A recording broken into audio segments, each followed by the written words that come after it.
Valparaíso es el resultado de su historia. Valparaíso, según algunos, no fue fundado, fue descubierto, pero tiene toda un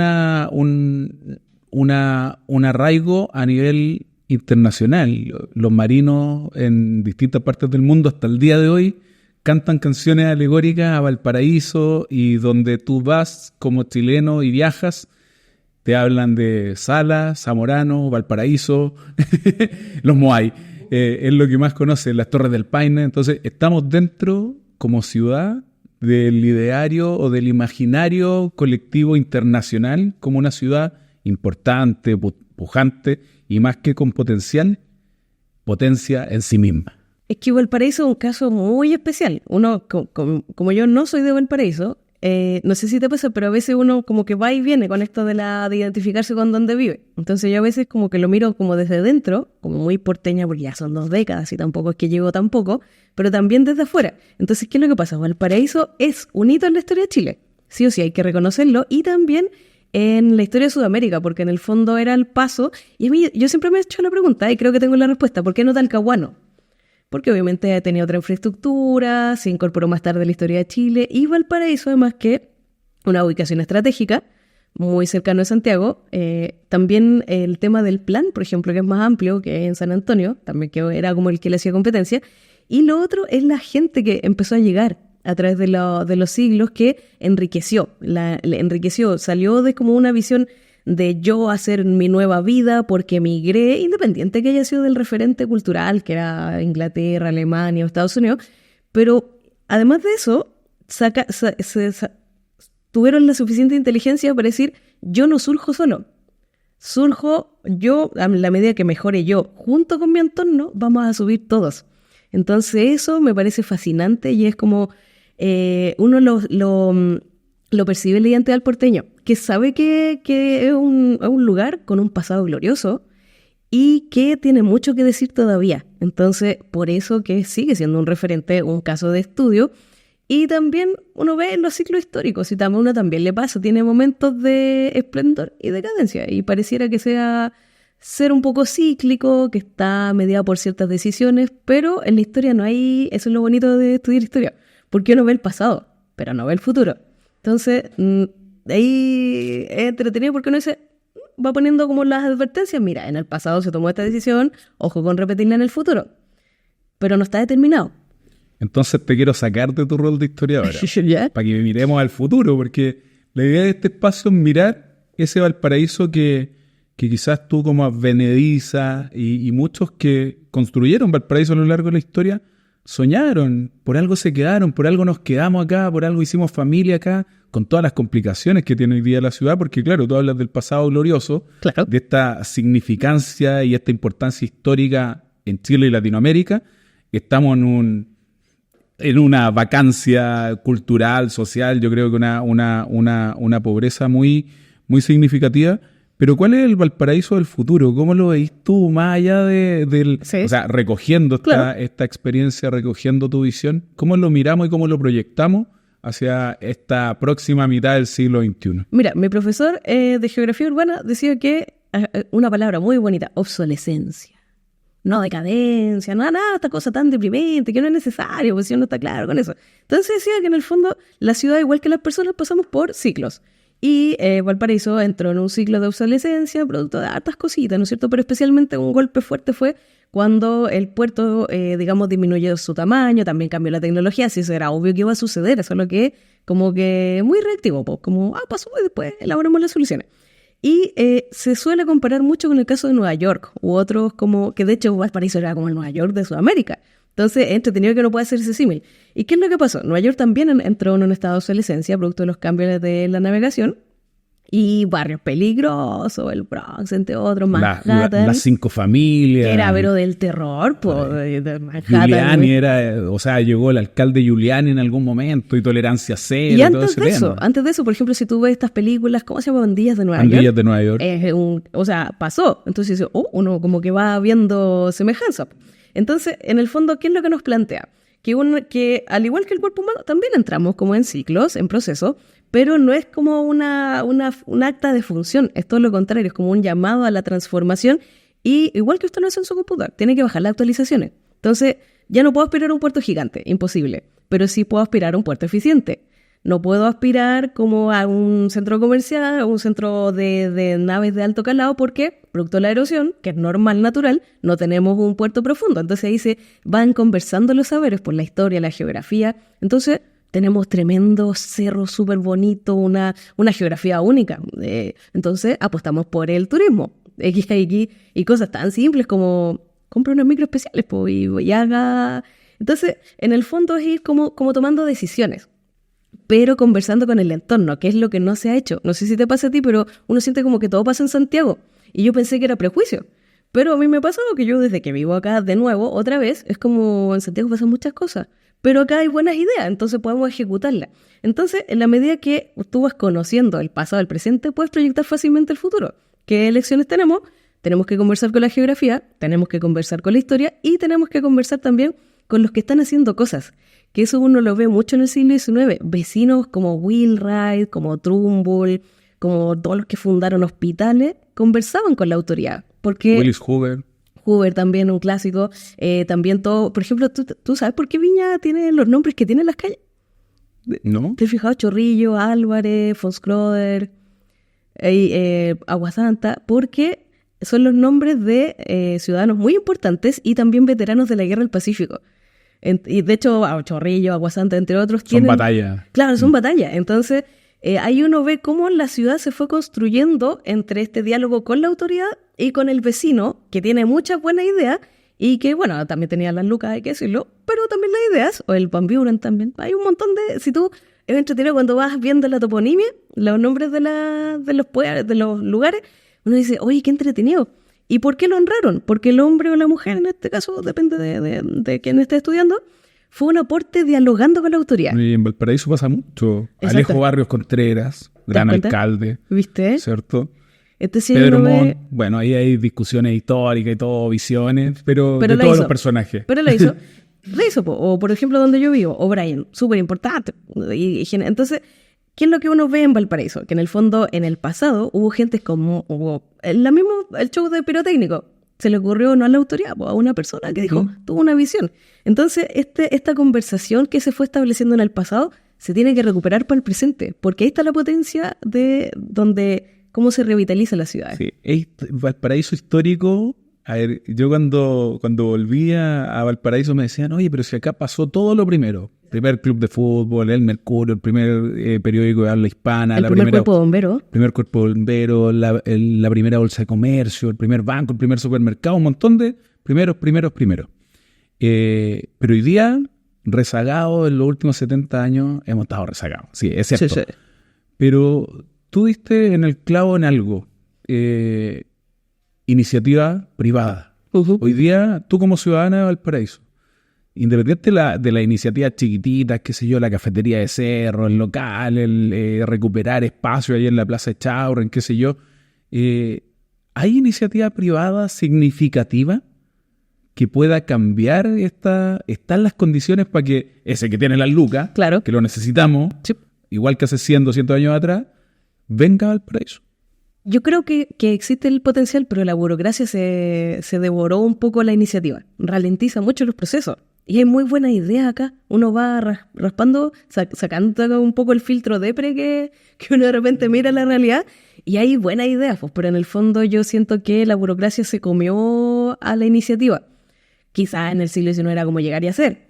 Faltaba un poco de contrapeso. Pero ahora como que el peso de la burocracia se llevó harto. Y también lo acomodo, la amistad, y siempre lo hemos hecho así, es como, ya tranquilo, uno valora harto la tradición, yo soy súper cuadrada, súper estructurada, pero entiendo que la historia no se mueve a través de esas fuerzas, pues se mueve con la innovación y la conservación, las dos cosas, pero creo que, en este caso en Valparaíso, la conservación, y así lo hicimos, fuimos tan bacán en el pasado, se está comiendo un poquito la innovación. Sí. Oye, pero esa burocracia, a ver, yo creo que más allá de la burocracia, y no voy a poner responsables ni colores políticos, porque creo que vivimos el periodo pre-dictadura, el periodo de dictadura, con alcaldes designados hasta el año 92, un alcalde que estuvo 24 años después, que esté muy recordado, sobre todo en los cerros, ¿cierto? El alcalde Pinto, después Aldo Cornejo, Castro, ¿cierto? Hoy día una administración que también lleva hartos años, pero que el deterioro ha sido constante. ¿Cómo impulsamos eso? ¿Qué haría la Jimena Prado, historiadora, ¿cierto? Pero de repente tiene todas las posibilidades de tomar decisiones. Oh. Y le dicen, Jime, ¿qué es lo que vas a hacer tú por esta ciudad que te encantó, que te quedaste acá, que hay hecho tu familia, que hay disfrutado, que no importa que tengáis que pegarte el pique a los matinales a Santiago, ¿cierto? Porque ¿qué va a hacer la Jimena Prado para que las cosas empiecen a pasar en Valparaíso? Mira, Jimena Prado confiesa que, de hecho, el venir a Valparaíso significó una merma en su carrera televisiva, porque todo pasó en Santiago. Claro. Y bueno, y era una decisión consciente. Independiente de que el primer canal de televisión fue en Valparaíso. Por supuesto, y aquí tenemos currículum abierto. No, pero mira, ¿qué haría yo? Yo creo que, por ejemplo, a Valparaíso le falta mucho espacio público, mucho parque. Una de las poquitas cosas que yo extraño en la capital y que me carga ir a Viña por eso, pero falta espacio público, porque en el fondo nos perdimos de la ciudad. Yo llegué justamente en la administración de Pinto y me llamó mucho la atención como el poco cuidado. En general, Chile no tiene ese problema con el espacio público, pero teniendo mucho potencial, es como, ¿y por qué está así? Que ha sido siempre el tema. Entonces, ¿qué haría yo como humanista, como que uno tiene esta mirada y haciendo familia? Más espacios públicos. Recuperar los que van y vuelven y también potenciar otros. La Plaza O'Higgins, Ya. el Parque Italia, que oye, fue uno vio mucha inversión, pero de repente da susto ir a ciertas horas. Sí. Y tiene que ver también con generar una conciencia, porque acá el plan es chiquitito. Uno ve también la microvida de los barrios, eso a mí me llama mucho la atención. Pero al final del día, el punto del encuentro es el plan. Y en el plan hay lugares, solo que están un poco descuidados, como porque el plan es mucho más que ir a hacer el trámite. También hay lugar de encuentro, que eso uno lo ve de nuevo en el siglo XIX. Uno ve ahí los caballeros de trajes bonitos, no sé qué, haciendo la vida abajo. Entonces, primero recuperar los espacios. Desde lo más evidente, que es embellecerlo, reactivar el comercio local, que ahí yo sé que tú sabes más que yo en eso, y hacerlo un entorno amigable, amistoso, pero no solo para el que quiere ir a comprar o hacer el trámite, sino también para la familia, porque a la medida que llegan los niños, llegan sus familias. Entonces, creo que eso parte como de acciones súper sencillas. De ahí se reactiva el comercio, es como un círculo virtuoso. Y eso es como, porque obviamente uno no, yo si fuera, estuviera en un puesto de poder, uno entiende que hay procedimientos y todo, pero imagínate que yo tuviera todo el poder, monarca absoluto, todo el rato, voy potenciando. Es muy cercano a la figura del alcalde, hay que decirlo. ¿Tú conoces más que eso? Los alcaldes tienen mucho poder. Ah, ya, pues viste, pero yo creo que recupera el espacio público todo el rato. Recién cuando venía para acá, oye, qué desorden en el mercado, pues no puede, y es la puerta de entrada, pues. Entonces, es una cosa, como tú decías al principio, de estética, de orden, porque eso atrae también, el orden atrae orden, la limpieza atrae limpieza. Pues. Entonces, como que acciones sencillas que, como te digo, uno ve los grabados del siglo XIX y ve que también había lugares de comercio y todo, pero estaba ordenadito, porque si no es tanto pedir tampoco. Hay como y yo creo que esto en general en las ciudades, en las grandes urbes de Latinoamérica, me ha tocado verlo en otros lados. Hay una apropiación indebida de lo público. El comercio ilegal, las tomas, porque la mayoría de las tomas no son en terrenos privados, hay conflicto entre privados, pero hay un poco de cómo nuestra sociedad se ha ido desarrollando, que uno se quiere apropiar, ¿cierto? Y ya la vida de barrio existe poco, es muy difícil, hay mucha desconfianza entre los vecinos, entre las personas en general. ¿Eso influye en cómo las ciudades se van desarrollando, crees tú? Claramente, porque la ciudad es un organismo. Y la ciudad, como organismo que es, lo vamos construyendo. Entonces, claro, por ejemplo, yo veo la relación con el espacio público del siglo XIX era mucho más armoniosa que ahora. Y creo que octubre de 2019 fue como ya explotó esta visión de espacio público como el espacio donde me confronto. Pero, entretenido, porque bueno, tú sabes también más que yo, el ágora era el mercado.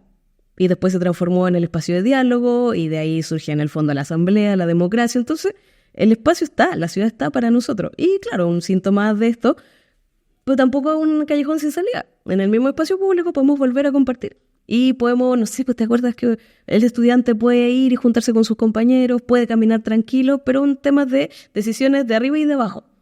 Pero el de arriba tiene más poder que el de abajo. Entonces puede ir elaborando. De repente le política. falta visión. De repente desde la oficina, desde el buró, desde el escritorio, es difícil tomar decisiones. Pero es que a todos nos pasa, porque mira, yo como siempre he sido profe de aula, pero tuve como un año de UTP, que es el cargo de oficina. Hoy uno de verdad te cambia la mirada, po. Entonces, por ejemplo, ¿qué hacía el político de antaño? Caminaba, andaba a pie. A mí me encanta Alessandri. Caminaba a pie desde la calle Pasaje Phillips a La Moneda, y ahí, ¿qué no le pasó, po? Hasta combo le ofrecieron y todo. Entonces, el político tiene que hacer su trabajo en la oficina, y está bien, pero no desconectarse de la realidad. Y por eso yo creo que también es mala idea la no alternancia en el poder, la permanencia ilimitada. No, es pésima idea, claramente. Se diluye la capacidad de decisión. Todo el rato. Oye, pero tú mencionabas ahí el mercado. Hoy día Valparaíso es mercado en sí. Uh-huh. Al ser puerto, se produce todo este intercambio. Tú vives en el sector de Barón, Uh-huh. que confluye, ¿cierto?, hacia el Almendral, con el mercado Cardonal, que, a ver, va a cumplir, ya 25 años desde que el alcalde Arturo Longton Guerrero, que fue alcalde por un año de Valparaíso, se lo vendió a los comerciantes. Ya, y cada uno pagó y compraron sus pilastras y todo. ¿Cómo se arregla? Porque yo veo desde lejos el mercado Cardonal y tiene buen lejos. Es muy bonita lindo la estructura, es imponente, tiene una localización que confluye con la Avenida Brasil. A propósito de los parques, la Avenida Brasil es un parque urbano en estado de abandono absoluto. Claro. Absoluto, o sea, no hay ninguna iniciativa en la calle Brasil. ¿Cómo hacemos confluir eso? ¿Cómo ese comercio, frutas, verduras, productos del campo, etcétera, con ese tremendo parque urbano que tiene al lado? Y la universidad. Es que eso me pasaba porque yo era súper, como un contraste súper potente. Yo me acuerdo, tú entras a Casa Central de la Católica y otro mundo. Sobre todo ahora. En como están, como otro. A ver, si tú me das así como todo el poder de nuevo absoluto, todo de Grayskull del universo, yo lo cambiaría de lugar. Lo dejaría a la entradita, al lado afuera. Por ahí por Placilla, por un tema de espacio, de geolocalización, de eficiencia. Tú ves esos tremendos camiones de alto tonelaje, no hay nada que se mantenga la bóveda de Avenida Argentina. De hecho, yo así en mis ensueños más brutales, yo sacaría todo eso y dejaría ese parque con el estero antiguo, como uno lo ve en los grabados. Pucha, que era bonito, era como más lindo que la Alameda, pero eso son mis ensoñaciones. Haría una rediseño urbano, cosas de recuperar todo lo que es el eje Avenida Argentina, Avenida Brasil, como el parque que era antes. Yo me imagino a los niños jugando. Sin la vía elevada. Claro, y que los camiones se queden allá, porque ya está el puerto seco y está el camino a la pólvora. Pero por ahora hay que controlar, volver a encauzar, retomar las vías y de nuevo un tema, no sé si de voluntad, de eficiencia. Ya, pero es que ahí, ahora te hablo como abogado.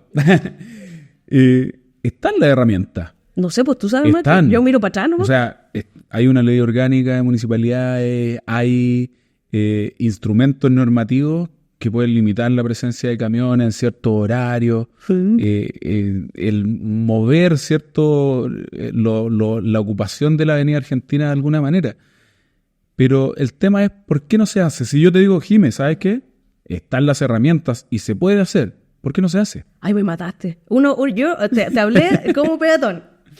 Total y absolutamente. Pero si yo te dijera, está todo hecho, ¿por qué no se hace? Oye, no sé, me mataste. ¿Por qué no se puede reconvertir o sacar a la gente que está ejerciendo el comercio ambulante en la calle Uruguay? Uy, es que ahí me mataste. Es que, viste, te das cuenta que uno... Y ahí viene mi otra faceta de profe. Oye, la educación ciudadana es muy importante. Exacto. ¿Te fijas? Y eso sí, ya a nivel ya más absoluto, creo que hay que retomar la educación cívica todo el rato. Por ejemplo, ¿la gente sabe lo que es una LOCE? ¿Sabe lo que es una ordenanza? ¿Las atribuciones de un alcalde? Yo tengo que repasar porque este año tengo que volver a enseñar educación cívica. Así que voy a tener complejo porque, a propósito de la educación cívica, hoy día son contenidos transversales que le dicen, ¿ya? Pero en el fondo, si a mí no me sientan y me hacen escuchar, aprender, debatir y quizás aplicar, sería mucho más fácil si fuera una asignatura no transversal. Ahí se me cayó el carnet. Yo tuve educación cívica. Yo también. Y lo agradezco muchísimo. Creo que marca una diferencia súper fundamental. Entonces, de nuevo, te das cuenta que como también el capital humano de las personas es importante en la forma en que construimos ciudad. Los del 19 sabían bastante sus marcos legales. Estaban involucrados. Sí, se involucraban, pero con información. Es que uno te das cuenta que el peatón, el pobre, triste peatón, como yo he mostrado mi ignorancia absoluta, no tiene tanta noción de la potencia. Y también que todos tiene. tenemos nuestras habilidades y yo creo que acá hay que ponerla a disposición de lo común. De repente confundimos lo común, ¿no? Sí.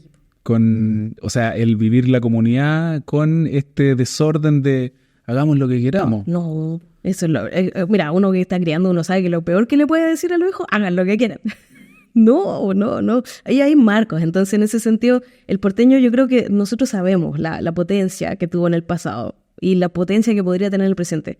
Pero también entre la ignorancia, entre la desidia, entre el mirar todo tan depre, como que uno dice, no, ya, chao. Pero, por ejemplo, yo me resisto a tener que ir a Viña a hacer todo.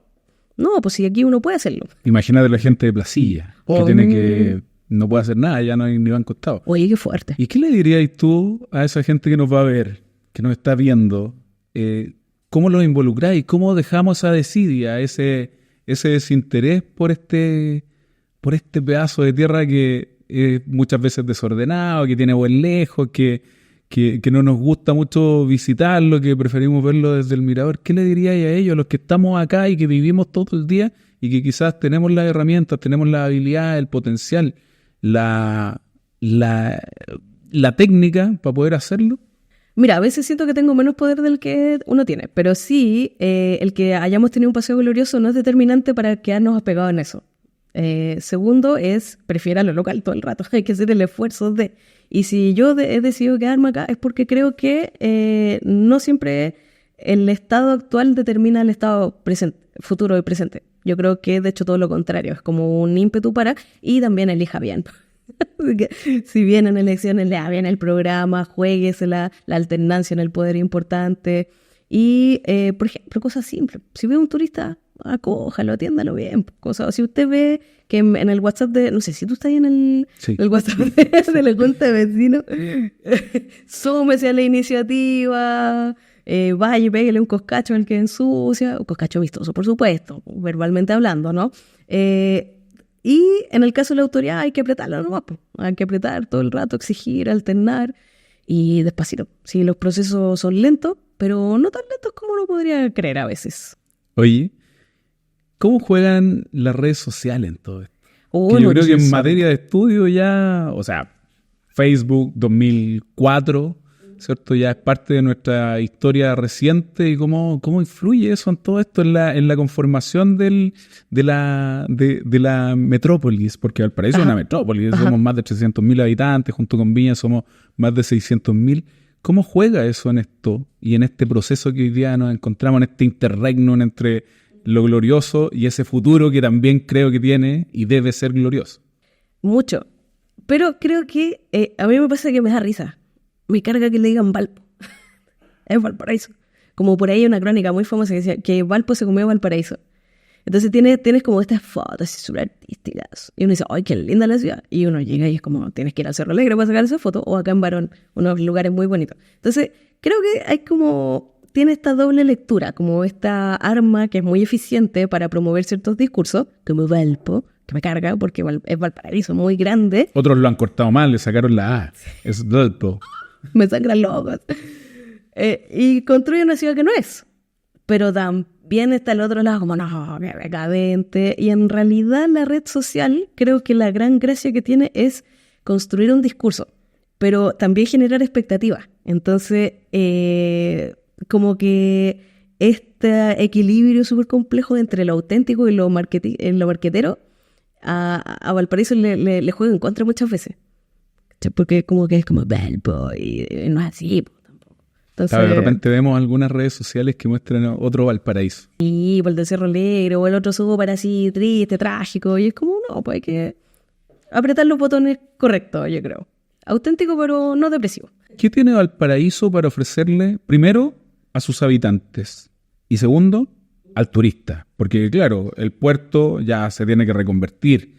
Pero ¿qué le ofrecemos para que la gente se quede? Porque desde 1960 la población de Valparaíso ha crecido, si es que un 30%, en relación a Viña, que ha crecido un 300%, Quilpué un 500%, Villa Alemana un 1000%, y todos los que nos rodean han crecido exponencialmente en los últimos 70 años. Entonces, no es atractivo quedarse en Valparaíso por lo que veo. ¿Qué tiene Valparaíso? El Valparaíso del futuro. Ajá. Que ofrecerle para que nuestros hijos se queden y se quieran quedar en Valparaíso y hacer su familia igual que nosotros acá. Ajá. Y al turista, al turista nacional y al turista extranjero. Voy a hablar desde mí en principio. ¿Qué tiene y por qué yo me quedo en Valparaíso? Bueno, porque tiene una conectividad muy buena. También, cosa que no depende de uno, pero sí se agradece, un clima muy agradable, apto para la vida humana. Creo yo, uno como intolerante al calor, agradece muchísimo eso. Aunque no lo parezca, pero sí tenemos una buena oferta en cuanto a cultura, en cuanto a gastronomía, lo que siempre se dice, ¿no? A panoramas no pagados, partiendo de lo más obvio que es la playa, hasta tenemos bosque, tenemos clima templado, espectacular. Y laguna, no, saltos de agua. Fantástico. El segundo más. Estoy pensando aquí siempre en el borde costero, ni hablar al interior, que es maravilloso. Cosas que uno a veces como que le da un poco la espalda a eso, no se da cuenta. Lo otro, en cuanto a lo más a la familia, tenemos distancias muy cortas, una ciudad que si bien es diversa, pero es chiquitita, una escala muy agradable, yo creo muy a escala humana. Y lo otro, ya a nivel profesional, hay muy buenos centros de estudio. Hay que decirlo, no es porque yo haya estudiado en las mejores universidades del país, pero sí hay muy buen equipamiento educativo, por lo menos a nivel superior. A nivel secundario yo creo que hay que entrar a picar un poquito ahí, ¿no es cierto? Pero por lo menos en cuanto a estudios superiores es una región que tiene mucho por ofrecer.